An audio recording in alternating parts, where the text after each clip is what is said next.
Today is May 16th, 2023. The year 2023.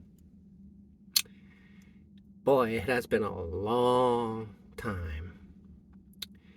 In 1969, I was born.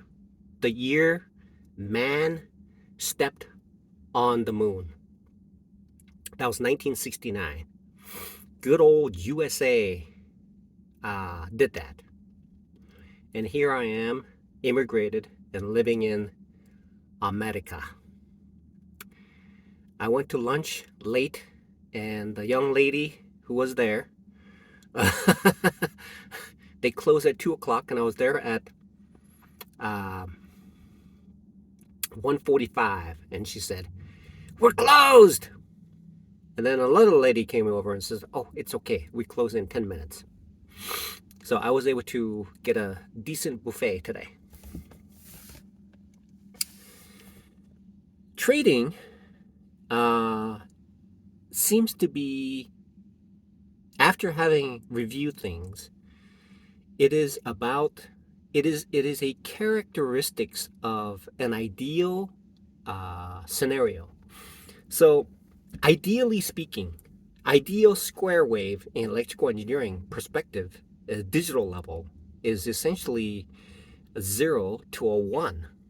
However, in the world of essentially analog, even the digital world is under the law of the analog, because shifting on the external world is frayed and subdued and constrained by the speed at which one electron and another electron and a series of electrons move from one position to another position to create a waveform, in this case a square wave.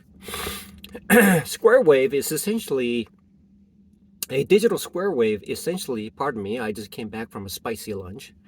So essentially what happens is, initially the square wave lives as a 0 for a while. However, there is a noise that is incurred based on the way that the transformation is performed within a system, and that system has certain characteristics that causes the voltage and the current to shift based on the load, and that load has the RLC characteristics and complicated RLC structures that causes the signals, although the concepts are simple, it is a square wave. However, when it is externally exposed to the outer world, just like charging up a battery in a car, the analog characteristics exists in this respects. Now, square wave is the ideal representation of the characteristics that I would like to have when I am placing it on to a load, and the load is expecting it within a tight parameter to achieve, to receive, to use that signal, because it has been created to utilize that signal. Large variance will cause the internal architecture to shift unless it has in itself an internal receiving area which creates a regulator of sorts, internal power conversion signal that takes practically anything, such as a diode or an inverter, that causes certain signals to propagate it into a DC level that it needs in order to perform the function that it was meant to be. Now, that is ideal. Now, in trading, the ideal characteristics, it seems to be, is a V. It's a V. And because there are continuation patterns, there are reversion patterns, and essentially those are the two characteristics of essentially the market and the behavior of the stock. I still have remnants of the vitamin that partially flaked into my lung. So, um, the reality is trading is about creating and knowing the V of the market. The market will drop, and at a certain point, it'll come back up. That's a V. And timing will allow me to take advantage of that particular pattern that exists in the world of Wall Street. Wall Street essentially is a V. It's a V. There's nothing else. It's a V. And when I get in too early, the V will drop. It's like catching a falling knife. That falling knife, I don't know whether it's going to continue to the next day, to the next day, or to the next day, because that reversion point of that V is unknown, because statistically speaking, a stock like Apple, most likely the V point, inflection point, the reversion point for a given day, not months or years or eternity. Eternity, all stocks will go to zero because nobody will be around. Then that V, the lowest point of the V, will be the absolute zero. But in reality, all I have to do as a day trader is to find that inflection point on the front side or the back side.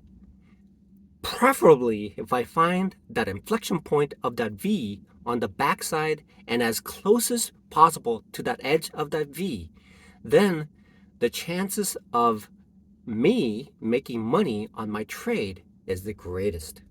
That in itself is a discovery that I thought about, and I've initially understood it to be. The hardest part is trying to figure out how to find the backside of that trade, because the backside could essentially be a continuation of the downtrend, and therefore that is a very, very difficult situation. That's why there's a thing called a stop loss. Today, in my personal account, what I did was I found the front side. I can find the front side so easy. And I do that very, very often. And usually it leads to a situation where I hold on to the stock and I go to the point where there is a reversion point.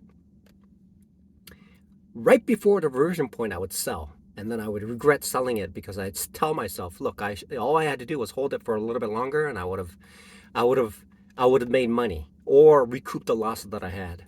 And therefore, the striving force, the determining the critical inflection point in my trading, the turning point is that V.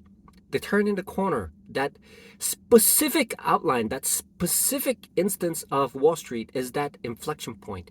That inflection point and anything around it is going to determine whether I make money or whether I lose.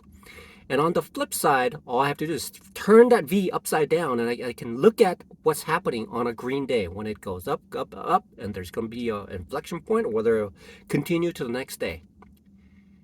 Now my job is very, very, has been reduced, although it is still very, very complex in its infinite complexity as a Wall Street day trading.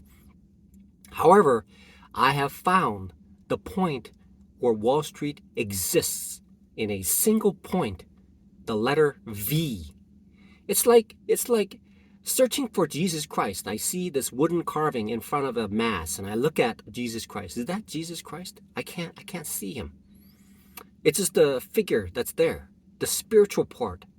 There are three parts of Jesus Christ. One of them is the physical body himself, the spirit, and the Father, the Son, and the Father and the Son and the Spirit, right? So the body, the mind, and the spirit. Those three things comprises of Jesus Christ. And physically, when I go to Mass, for many, many years, I have not seen him. It is seeing Jesus Christ, like putting my finger in, and Jesus Christ is saying, I am Jesus Christ. I am who I am. I am. Go ahead, put your finger into my ribs. See who I am, okay? That is the physical manifestation of this great God, my God.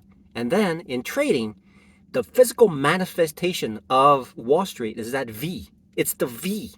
It's the it's the it's the V. It's five. Five.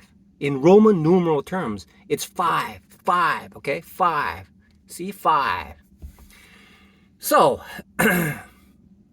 the then the then the well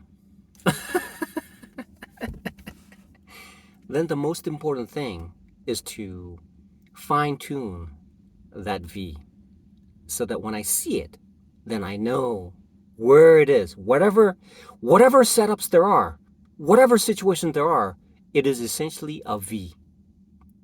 And whatever patterns that I have, whatever the situation is, even if it's a double bottom, essentially that double bottom has the invisible, the inflection point. Okay, even if it's a triple bottom, at the bottom of it there's an inflection point that it did not reach, but it is an extrapolation of that V. So the difficult part is correlating the behavior of that V, the inflection point, the spirit. So the V represents the spirit of day trading. Okay, because if it's W, the bottom, double bottom, or triple bottom, whatever the situation is, or it has a massive incline in volume, then that at that point, even if it's a cup and handle situation, it is essentially representing that spiritual V.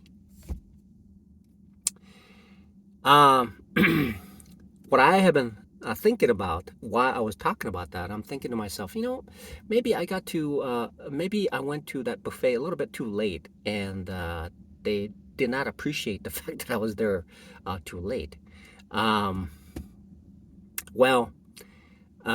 I paid for my meal, and I ate what I could, and hopefully I will be welcome next time around. But that's the way it is. When I'm busy like this as a day trader and I'm hungry, I just gotta go there, okay? And if you let me in, I'll just eat, okay? That's what reality is. And what I can say is that I am a creature of God, and what I do is not perfect. And if everybody fit into the same peg, the same round hole, then the vastness of Wall Street would not be as complex as it is right now. So, I would have to say that the manifestation of Wall Street is essentially represented with the spirit of the letter V. And this YouTube video is brought to you by the letter V.